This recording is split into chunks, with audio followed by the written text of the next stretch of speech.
আজকে আমার আপু বানাচ্ছে মাছের মাথা দিয়ে মুগ ডাল। দেখুন কিভাবে বানাচ্ছে। আমি তো বানাতে পারি না, তাই শেয়ারও করা হয়নি এখনো। সেই জন্য আমার আপুদের বাড়িতে গিয়েছিলাম, সেই জন্য বানাচ্ছিল, তাই একটু ভিডিও করলাম, নিজেও শিখে নিলাম, আপনাদেরকেও দেখিয়ে দিচ্ছি। তারপর প্রেসার কুকারে এখানে সরিষার তেল দিয়ে দিয়েছে। তারপর তেলটা গরম হয়ে গেলে এখানে তেজপাতা শুকনো লঙ্কা ফোড়নে দিয়ে দিচ্ছে, আর সাথে পাঁচ ফোড়নও দিয়ে দিয়েছিল, সেটা দেখানো হয়নি। তারপর এখানে এটা ভাজা হয়ে গেলে এখানে দিয়ে দিচ্ছে পেঁয়াজ কুচি। এখানে দুটো মিডিয়াম সাইজের পেঁয়াজ দিয়েছে, দিয়ে ভালো করে ভাজা ভাজা করে নিয়েছে। আগে দেখতে পেলেন তো শালিনীকে। তারপর এখানে আমার আপু ডালটা ধুয়ে নিচ্ছিল। ডালটা ধোয়া হয়ে গেছে, এই যে মাছ ভাজাগুলো। তারপরে ডালটা দিয়ে দিয়েছে, ডালটা দিয়ে ভালো করে ভাজা ভাজা করে নেবে। ভালো করে ভাজা ভাজা হয়ে গেলে এখানে দিয়ে দেবে আদা রসুন বাটা। যে আদা রসুনটা দিয়ে ভালো করে ভাজা ভাজা করে নেবে।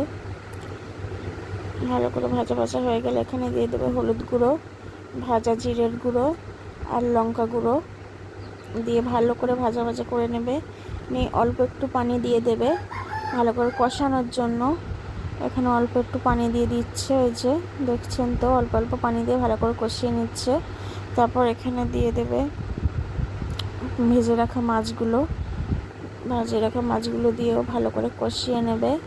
বেশ অনেকক্ষণ ধরেই কষাবে, যত ভালো কষাবে ততই টেস্ট হবে। এই মাছগুলো দিয়ে দিচ্ছে, মাছগুলো দিয়ে ভালো করে খুন্তি দিয়ে ভেঙে ভেঙে দিচ্ছে। সব মাছগুলো দেওয়া হয়ে গেলে এবার খুন্তি দিয়ে একটু ভেঙে ভেঙে দেবে, তাহলে একটু স্বাদ বাড়বে। তারপর এখানে দিয়ে দেবে পরিমাণ মতো পানি। কষিয়ে নেওয়া হয়ে গেছে। পরিমাণ মতো পানি দিয়ে এটা 3টে সিটি দিয়ে দেবে।